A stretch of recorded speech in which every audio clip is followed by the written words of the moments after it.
Chanukah Sameach. Just share with you something that we discovered last week when we took the guys outside a little bit. We spoke about Chanukah.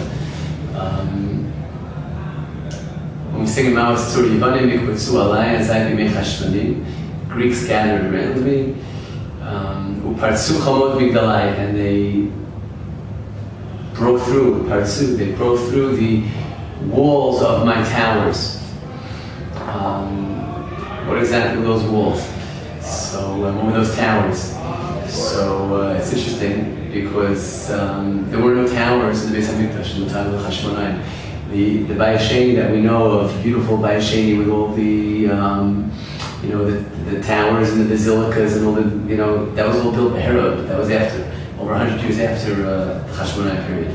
During the time of the Hashmonaim was the beginning of the Bayis Sheni. The first half of Bayis Sheni, the Beis HaMikdash was not very big. So there were no towers, there was no fortresses around it. There was just the Beis HaMikdash, which wasn't so impressive either.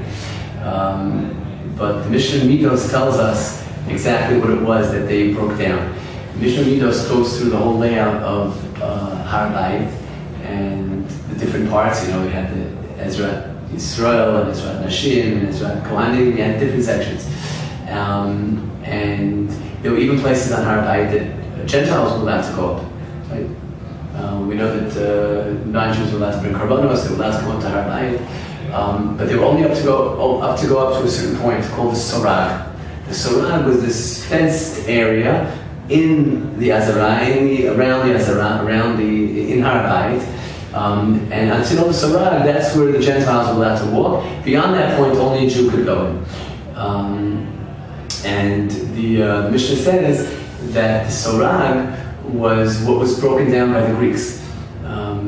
It says that the Greeks came in and they breached open 13 openings in the Sorag, and when the Hashmonaim were victorious, eventually they filled in and they fixed those breaches in the Sorag. Okay, but the Sorag was not a wall and it was not a tower. The Sorag was a fence, was a lattice fence. It was built with a Sorag. It was called Sorag because it was woven. It was like a lattice fence, and it was 10 tefachim high. That was the whole thing.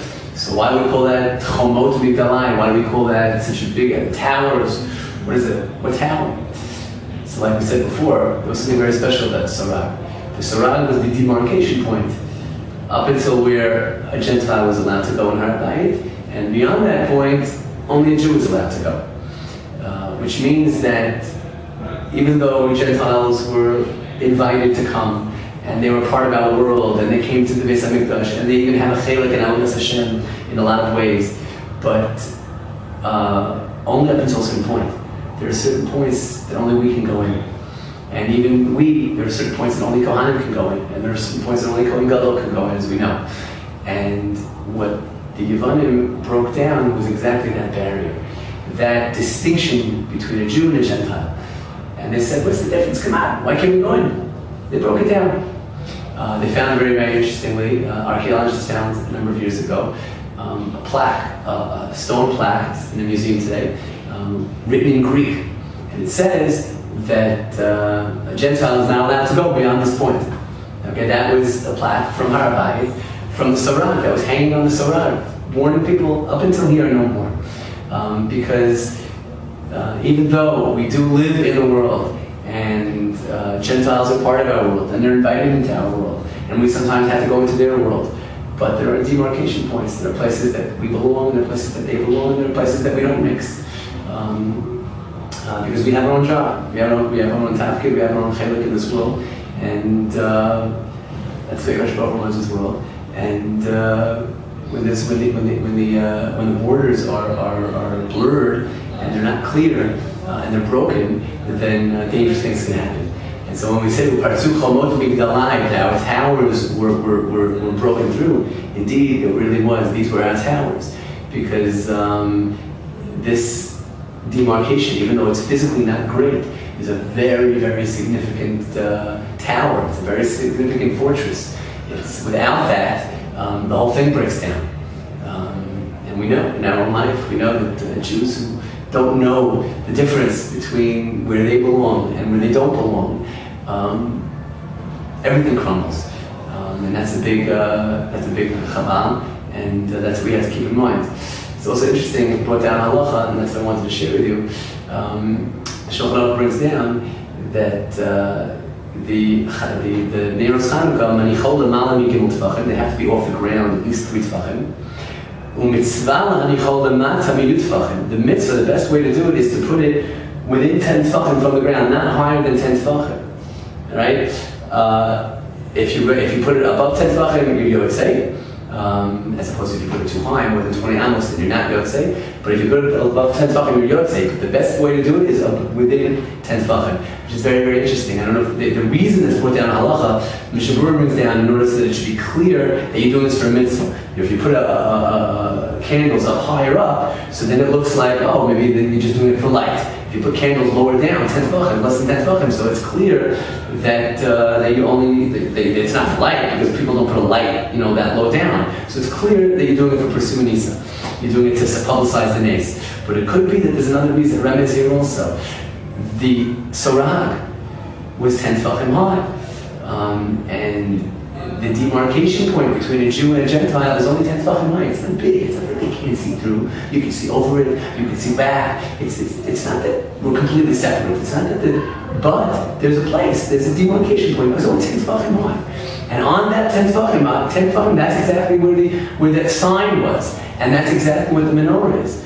The Chanukiah, the Neiros Chanukah are a sign. They're saying, listen, this is a Jewish home, okay? And in a Jewish home, things are different than in other homes. We sometimes invite Gentiles into our homes. That's true, okay? But it's a Jewish home. There's a mezuzah on one side.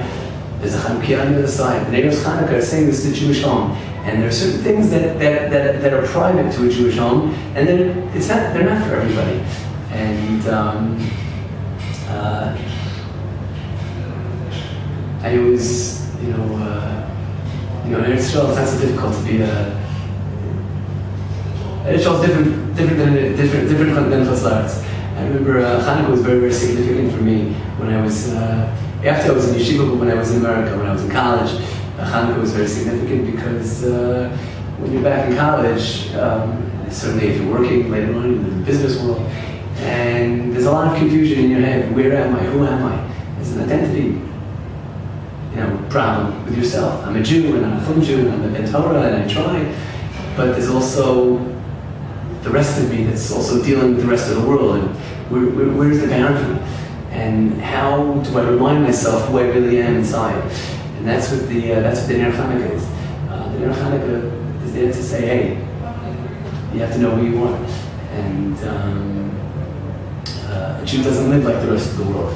And the Jewish people's history is not like the history of the rest of the world. And we're not going to the same place. Our focus is in a different place. And it's important for us to remember. That's what makes living life as a Jew very special. And B'ezrat Hashem, this Hanukkah, hopefully I'm going to try to think about these things. I hope everybody else will also. And we should be able to be so for us to see the light, our own light, and to look a little bit deeper into that light and see that the uniqueness, each one of us as a person, our own uniqueness, and our uniqueness as part of the Jewish people. And wish everybody a Chag Chanukah Sameach, and a great year. And B'ezrat Hashem, we should all be zocheh to see the nearest of Yerushalayim and here of me.